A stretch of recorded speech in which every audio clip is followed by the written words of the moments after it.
हे चिदान देवानी हे चिदान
सेवेसाठी घेतलेल्या या अभंगामधून देवाला दान मागत आहे, देवापुढे मागणी करत आहे. देवा मला हे दान द्या, कोणतं दान द्या? तुझा विसर न व्हावा, तुझा विसर होऊ नये अशाच प्रकारचं दान तुम्ही मला द्या. हे का संतांनी केलेलं देवापुढे मागणं आहे. संत देवाला मागत असतात, प्रापंचिक माणसं ही देवाला मागतच असतात. संसारातली माणसं सुद्धा देवाला मागणी करतच असतात. ते काही ना काही देवाला मागतातच. हेचे दान देगा देवा, तुझा विसर न व्हावा, गुणगाई आवडी हेची माझी सर्वजोडी, न लगे मुक्ती आणि संपदा, संत संग देई सदा, गुणगाई आवडी हेची माझी सर्वजोडी. तुका म्हणे गर्भवासी, सुखे घालावे आम्हासी, गुण गाई आवडी हेची माझी सर्वजोडी. समचरण सरोजम सान्द्र नीलांबुदाभं, जगन्नीत पाणि मंडनं मंडनानां, तरुण तुलसीमाला कंधरं गंजनेत्रं, सदैव धवलहासं विठ्ठलं चिन्तयामि. नमो सद्गुरु तुकया ज्ञानदीपा, नमो सद्गुरु सच्चिदानंद रूपा. मला मागतात आणि जे मुक्त असतात, ज्यांना ब्रह्मसाक्षात्कार झालेला आहे, अशा ब्राह्मी स्थितीमध्ये असणारे जे महात्मे असतात, त्यांनी जगाचं नाशिवंतपणा त्यांनी जाणलेला आहे. जीव हा ब्रह्मस्वरूप आहे हे जाणलेलं आहे. अशा प्रकारच्या जगन्मिथ्यत्वाचा आणि ब्रह्मसत्यत्वाचा निश्चय ज्यांच्या ठिकाणी झालेला असतो, असे मुक्त अशा प्रकारचे असणारे जे महात्मे असतात, ते मात्र काहीच मागत नाही. अशा प्रकारे मागणारे दोन प्रकार आहेत. एक प्रापंचिकाचं मागणं आहे, दुसरं संतांचं मागणं आहे. मुक्त मात्र काही मागत नाही. संसारिक माणसं जे असतात ते संसारातलंच मागणं मागत असतात. सारखं संसारातल्या त्या गोष्टी असतात ज्या भोग्य वस्तू आहेत, ज्या विषयांच्या भोग घेतला जातो, अशा भोग्य पदार्थांचंच मागणं देवाला ते मागत असतात. आणि हे मागणं हे निरंतर त्यांना चांगलं असतं. त्यांच्या मागण्यामध्ये सतत बदल होत असतो. त्यांचं स्थिर मागणं नाही. हा विषय संपला की तो विषय संपला की तो, हे मागणं मागितलं, दुसरं मागणं पुन्हा आणखी आहे. संतांचं तसं नाही. संत महात्मे जे मागत असतात तेही देवाला मागतच असतात. त्यांचं मागणं एकच असतं. त्या मागण्यामध्ये कधी बदल नसतो. आणि ते मागणं प्रपंचातलं नसतं, ते मागणं संसारातलं नसतं. त्यांचं मागणं एकच असतं. देवाचंच अशा प्रकारचे संबंध ते मागत असताना देवाला मागणं मागतात, तुझी भक्ती करू दे, तुझी उपासना करू दे, तुझं नामचिंतन सतत आमच्या मुखामध्ये राहू दे, संतांच्या संगतीमध्ये आम्हाला राहू दे, संतांची सेवा आमच्याकडून घडू दे. भक्ताचं मागणं असं एकाच प्रकारचं असतं. ते केव्हा जरी मागितलं तरी याच्याशिवाय दुसरं काही मागतच नाही.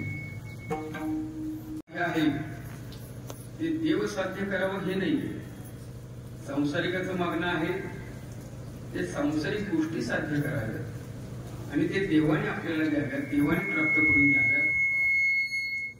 याच्याकरता त्यांचं देवाला अशा प्रकारचं मागणं असतं. ते देवाला मागतात. संसारातल्या गोष्टी असतात. त्यांचं मागणं, सांसारिक माणसं हा चंचल बुद्धीचा असल्या कारणामुळे त्या बुद्धीच्या चंचलत्वामुळे तो अशा प्रकारचं पुन्हा पुन्हा पुन्हा पुन्हा सारखं काही ना काही देवाला मागतच असतो. एक मागणं पूर्ण झालं की दुसरं मागणं पुन्हा चालूच असतो. लग्न झालं नसेल तर लग्न होऊ दे म्हणतो, लग्न झालं तर पुन्हा मुलगा होऊ दे म्हणतो, घर नसलं तर घर मागेल, संपत्ती नसेल तर संपत्ती मागेल, सत्ता नसेल तर सत्ता मागेल. असं त्याचं संसारातलं मागणं सारखं चालू असल्याच्या मागण्याला काही सीमा नसते. सत्यनारायणाची पूजा करत असताना सुद्धा जेव्हा ब्राह्मणाकडून संकल्प केला जातो आणि सत्यनारायणाची पूजा केली जाते तेव्हा सत्यनारायणामध्ये काय मागितलं जातं? अस्माकं सहकुटुंबानां सहपरिवाराणां क्षेम आरोग्य ऐश्वर्य अशा प्रकारचं सगळं धन धान्य बहुपुत्र लाभम अशा प्रकारचा संकल्प ब्राह्मणाकडून सोडला जातो. इतकं मागितलं जातं, इतकं मागितलं जातं की त्या मागण्याची मालगाडीच असते सगळी. देवच्या सुद्धा लक्षात येत नाही की किती किती काय काय मागितले. तात्पर्य असं आहे की संसारिकाच्या मागण्याला काही मर्यादा नाही, पण सतत आमच्याकडून हरिनाम अशा प्रकारचं घेतलं जावं, तुझं नामसंकीर्तन होत राहावं, संतांचं पूजन व्हावं, तुझ्या महाद्वारामध्ये आम्ही लोटांगण घालत राहावं, अशा प्रकारचं संतांचं एकच मागणं आहे. प्रापंचिकाचं संसारिकाचं मागणं मात्र तसं नाही. संसारिकाने काय मागावं याच्या संबंधी सुद्धा महाराज सांगतात, तुम्ही मागा, देवाला मागा. संसारामध्ये आहात तुम्ही, किंवा संसारातील लोकांनी देवापुढे काय मागावं? नयो वाच आणि ते दुसरं काहीच मागत नाही, तेव्हा तुझी सेवा घडली पाहिजे, हेच आमचं मागणं आहे. हरिनाम कीर्तन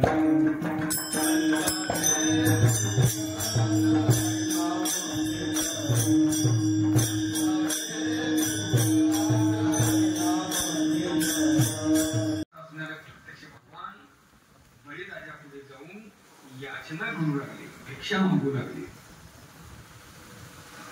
बळीराजाला वाटलं हा छोटा बटू आहे, त्याची नुकतीच मुंज झालेली आहे, छोटा बालक दिसतो आहे आणि त्याची काय इच्छा असेल ती आपण देऊन टाकावं.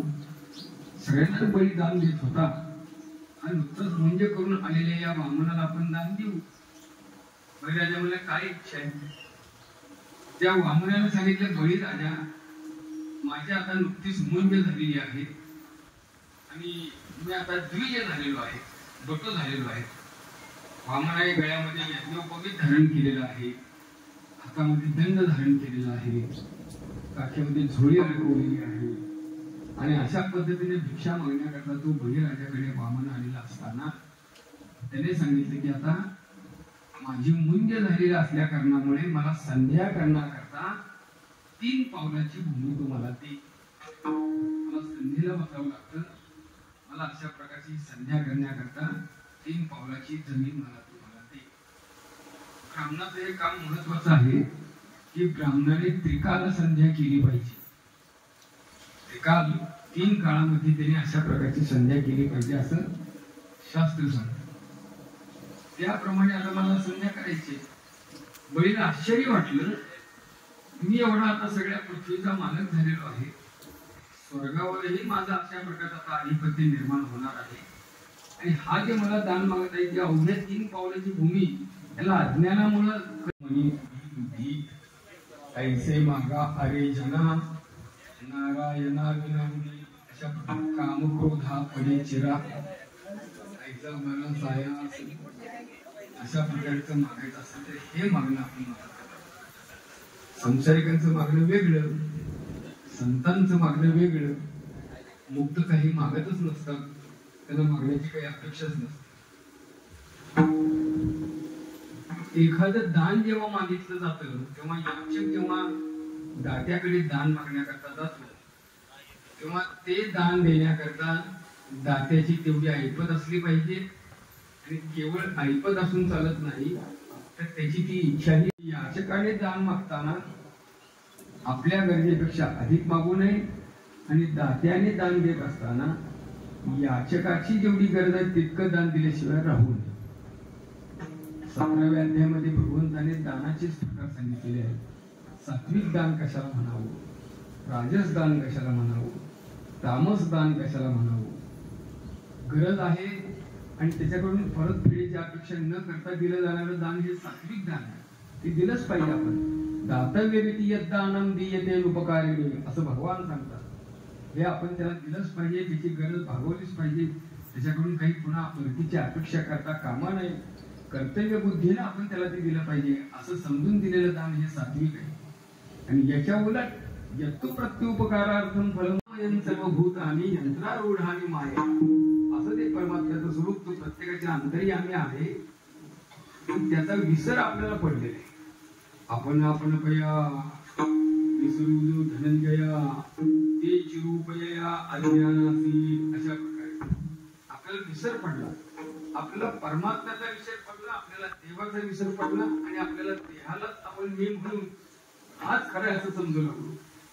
आपलं शरीर आहे तेच खरं आहे, शरीर आहे तेच मी आहे अशा भ्रमामध्ये आहे। याचं कारण असं आहे की आपल्याला शरीराची प्रतीती येते, पण शरीराच्या आत असणाऱ्या परमात्मा तत्वाची प्रतीती येत नाही। कारण असं आहे की शरीर दिसतं, परमात्मा दिसत नाही। ज्ञान होणं हेच अशा प्रकारचं परमार्थामध्ये महत्वाचं आहे। तो दिसतो का नाही दिसत, तो कळतो का नाही कळत, हा विषय नाही, तो अनुभवजन्य अशा प्रकारची जी गोष्ट आहे। संसारामध्ये नुसती प्रतीती आहे, परमात्म्याची प्राप्ती नाही, आणि प्रतीती ही मायामूलक असण्या कारणामुळे ती ब्रह्मक स्वरूपाची आहे, कारण विसर तर त्याचा होतच राहतो। पण देवाचा विसर न पडण्याकरता देहाचा विसर पडावा लागतो। देहाचा विसर पडल्याशिवाय देवाचा आठव होणं शक्यच नाही, आणि आम्हाला देहाचा विसर पडणं शक्यच नाही। आम्ही शरीराला धरूनच राहिलो, इतके चिटकून राहिलेलो आहोत की शरीर म्हणजेच मी, याच्यामध्ये आपण अशा प्रकारे गुरफटून गेलेलो आहे। हे अनादी काळाचे संस्कार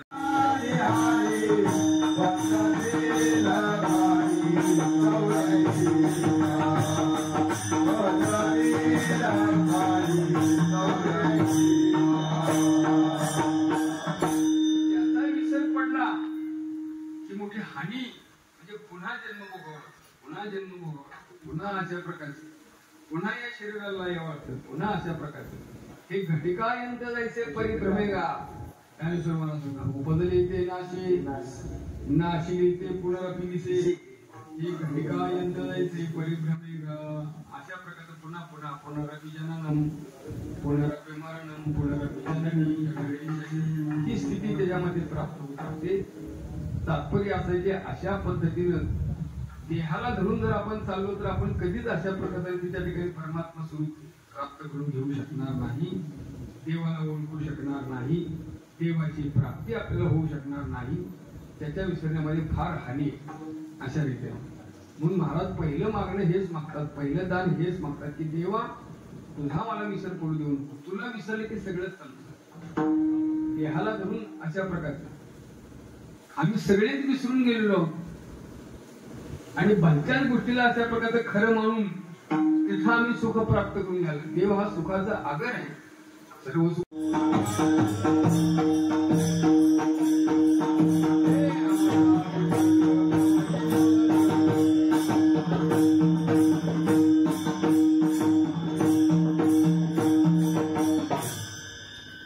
देहाचा विसर पडल्याशिवाय देवाचा आठव होत नाही। आपण देहालाच मी म्हणून बसले असते, कारण त्याच्या लांगून चालनामध्ये त्याला भोग देण्यामध्येच आपण गुरफटून गेलेलो आहोत, गुंतून पडलेलो आहोत। पण खरी गोष्ट असा आहे की परमात्मा तत्व वेगळं आहे आणि स्वतःच्या देहासंबंधीचा विचार एक आहे। आपलं जे शरीर आहे ते चैतन्य आणि जड, महाराजांनी याच अभंगामध्ये जी युक्ती सांगितलेली आहे, जो भाग सांगितलेला आहे तो दोन प्रकाराने सांगितलेला आहे। तो दोन प्रकाराने कोणता आहे हे मी नंतर सांगेन, आधी भजन घेऊ मधून, आणि मग आपण अशा प्रकारचा तो युक्तीचा भाग कोणता सांगितला महाराजांनी हे आपण सांगूया। चाल म्हणायची का आधी, का शेवट म्हणायची?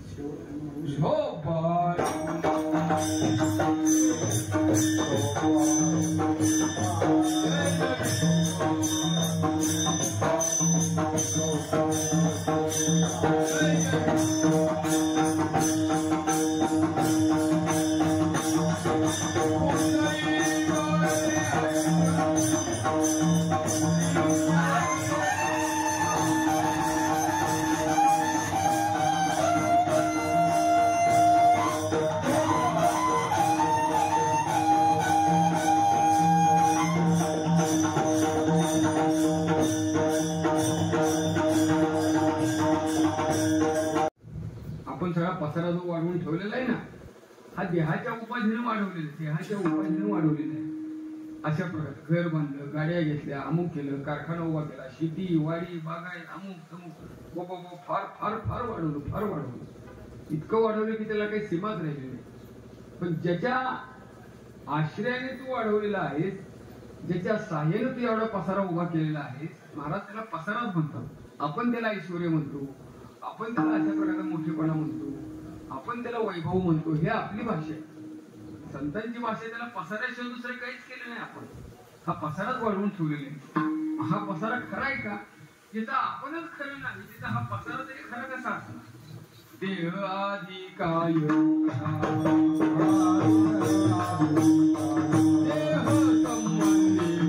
वाढवलेला पसारा ही खरा नाही.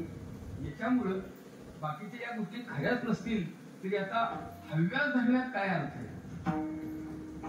पण याच्याही पुढे गेला तर मग तुम्ही आणखी लौकिकाचा भाग सोडून द्या. पण अलौकिक तर भोग तुम्हाला प्राप्त झाले तर, अलौकिक म्हणजे स्वर्गातले भोग प्राप्त झाले तर, कर्मठ लोक जे आहेत ती यज्ञविधी करायचे आहेत ते स्वर्गातल्या भोगा करतात. म्हणती संसारी जन्मीची यज्ञ आधी कर्म केले मग स्वर्गसुख भोगिले मनोहर. अशा प्रकारे त्या ठिकाणी जामिमाम पृष्ठदाम वाचन प्रवद्यश्च उपचिता वेद वादरता पार्थ नांगन स्थिती वादिना कामात्मान सर्वफळा जन्म कर्म फल प्रदान क्रिया विशेष बहुलाम भोग ऐश्वर्य. अशा प्रकारे वेदाधारे बोलती केवळ कर्म प्रतीक्षण, केवळ कर्म प्रतिष्ठिती परी कर्म फळे आसक्ती धरून या. कर्मठ लोक असतात की नाही, वैदिक कर्म करणारे, यज्ञविधी करणारे, हे सगळे लोक ते शास्त्राने सांगितलेली सगळी कर्म करत असतात, विधिवत करत असतात, विधीने करत असतात. पण या सगळ्या करण्यामध्ये त्या कर्मात त्यांची आसक्ती असते. त्यांना असं वाटतं की या कर्माचं फळ आम्हाला प्राप्त व्हावं, काय व्हावं, आम्हाला स्वर्गातले भोग मिळावे, आम्हाला ऐश्वर्य प्राप्त व्हावं. अशा पद्धतीने स्वर्गातले भोग प्राप्त झाले तर मग या आपली ही माया आवरून घ्या महाराजांचं, आम्हाची का माया भीत केली. अशा प्रकारे जेव्हा तुझी ही माया तू अशा प्रकारे आवरून घे. तात्पर्य असं आहे की अशा पद्धतीनं हे ऐश्वर्यही तयार झालं. पण महाराजांनी या ठिकाणी वैराग्य सांगितलेलं आहे. देवाचा जर आठव करायचा असेल तर या गोष्टी बाजूला केल्या पाहिजे. काय मुक्तीची अपेक्षा करता उपयोगाची नाही आणि अनेक प्रकारच्या भोगजन्य असणाऱ्या ऐश्वर्याची अपेक्षा करायची नाही. लौकिक आणि अलौकिक स्वरूपातल्या अशा प्रकारच्या जी सुख आहेत तीही संपणारी आहेत, नष्टप्राय होणारी आहेत. अशा प्रकारच्या सुखाची अपेक्षा करून जर मी देवाला आठवेन असं म्हणेन तर ते शक्यच नाही. जाऊ दे, इतकं लांबचं मी कशाला सांगू. आम्ही एखाद्याला विचारलं की का पहिल्या महिन्याच्या वारीला तुम्ही येत होता, दशमीला येत होता, एकादशीला थांबत होता, द्वादशी खिरापत घेऊन जात होता, मग आता असं काय झालं की तुम्हाला हे सगळं काहीच जमत नाही.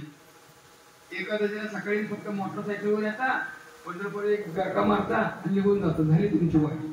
असं का बरं झालं? असं का तुमचं प्रत्येक महिन्याला तुम्ही अशी कशी काय वारी करता? मग तो सांगतो महाराज तुम्हाला खरं सांगू का, मी लावली केळीची बाग, वा, आणि त्याच्या पुढे आता आम्हाला काही सवडच मिळत नाही, आम्हाला टाइमच मिळत नाही. सगळं अशा प्रकारे केळीच्या बागेपुढे पंढरी विसरली, केळीच्या बागेपुढे वारी विसरली नाही, कळली आहे. अरे माहित आहे करायला पाहिजे, ते घडत नाही ना. केळीची बाग सोडत नाही. मोह आहे, आशय आहे, या पद्धतीने तो अडकून ठेवतो. ऐश्वर्याच्या पाठीमागे हे सगळे दोष निर्माण होतात. का आहे? जोपर्यंत तुमचा पुण्यसंख्या तुमच्या पाठीशी आहे तोपर्यंत स्वर्गातले भोग तुम्हाला प्राप्त आहे. पण एकदा तुमचा अशा प्रकारचा पुण्याचा साठा संपला या खाली, मग आता या पुण्याची पावटी सगळीची इंद्रपणाची उठी उतरली, मग येऊ लागते माघारे मृत्यू लोकांमध्ये त्याला यावं. अशा प्रकारे स्वर्गभोग सुद्धा त्या ठिकाणी नाशिवंत स्वरूपात, अगदी सगळी पद सुद्धा, इंद्रपद असू द्या, ब्रह्मपद सुद्धा, हे सुद्धा शेवटी अशा प्रकारचे लयाला झालं. अशा केली ब्रह्मपणाचे बडसे अशा प्रकारे येऊ लागते माघारे मुक्ती लोक, हे जसं भगवान म्हणतात तसे ब्रह्म बहुना लोकांना पुनरावर्ती अर्जुन असंही भगवान. तात्पर्य असे जी सगळी लौकिक पारलौकिक असणारी अशा प्रकारची सगळी सुख सुद्धा लयाला जाणारे आहेत. मग तेव्हा एकमात्र तू खरं तुझ्याशिवाय दुसरं काही अशा प्रकारचं काही खरं नाही. बाकीच्या सगळ्या गोष्टी व्यस्त स्वरूपातल्या आहेत. तू खरं बाकी सगळा आभासात्मक अशा प्रकारच्या गोष्टी आभासात्मक आहेत, भ्रममूलक आहेत, मिथ्या आहेत. केवळ त्याचा भास आपल्याला अशा प्रकारचा भासत असतो, केवळ जाणवत असतो एवढाच त्याचा अर्थ आहे. प्रत्यक्षामध्ये त्याचं अस्तित्व नाही, त्याच्या ठिकाणी नित्यता नाही, त्याच्या ठिकाणी अविनाशीपणा नाही. जर काही असेल तर फक्त तुझ्याशिवाय दुसरं काहीच जगामध्ये सत्य नाही. महाराजांनी तेव्हा सांगितलं सत्य तू सत्य तू सत्य तू विठ्ठला तू फक्त सत्य आहे. तो बाकीच्या काका हा तारवीला जगदा अशा प्रकारे हा आकार तिने दाखवलेला आहे. देव महाराज होतं की तेव्हा तो मला भीती दाखवली गेली. तशा प्रकारे आम्हाला काय केले, या भीतीतली माया आहे, या मायेतून तो हे सगळे निर्माण करून आम्हाला भयभीत केलेलं आहे. जेव्हा हे आवरून घे, उलट काय घडलं, माझ्या आजूबाजूला असणाऱ्यांच्यामुळे माझ्या प्रापंचिक अशा प्रकारच्या नात्या गोत्यातून घडलं काय, ती तुझी या भजना आड त्याविती प्रपंचाची कनिष्ठ रुची ठेवणी गोड देखतनार कळतसे. अशा प्रकारे त्या आमची बायको, मुलं, भाऊ, बहीण, आई, वडील, सगळे सोयरे, नाते गोते, इकडचे तिकडचे, मित्र परिवार, अमुक तमुक, आप्त इष्ट, हे सगळं आहे. पण हे सगळे तुझ्या भजनाच्या आड येणारे, तुझ्यापासून बाजूला येणारे अशा प्रकारे. आणि कनिष्ठातल्या कनिष्ठ, शूद्र निकृष्टातल्या निकृष्ट गोष्टीकडे ते खेचून नेतात, तिकडे घेऊन जातात. पण खरं म्हणजे यांचा तरी संबंध आमचा काय आहे, पुत्रपत्नी सहोदर, माय बाप होताचा पसर, मिळती काष्टे लोटता पूर, आगणे दूर होती खल्ला. पूर आला परवा चंद्रभागेला, खूप पाणी आलं, खूप दुसरी भरून चंद्रभागा वाहू लागली, पाणी मोठं वाहिलं. आणि त्या पाण्याबरोबर मग सगळं काही वाहत यायला लागली, काही लाकडाची मुळी वाहत आली, लाकडाची मुळी वाहत आली. लाकडाची मुळी म्हणून कुठपर्यंत राहिली, जोपर्यंत त्याच्यावर लाट येऊन आदळली नाही तोपर्यंत. त्यामध्ये अशा प्रकारचा की पूर आहे, पुरामुळे काही नाका निर्माण होतात मोठे मोठे पुरात सुद्धा. त्या पुरातल्या त्या लाटेमुळे ती मुळी वाहत आली होती, त्या मुळीवर त्या लाट आदळल्याबरोबर ती मुळी मिसळली.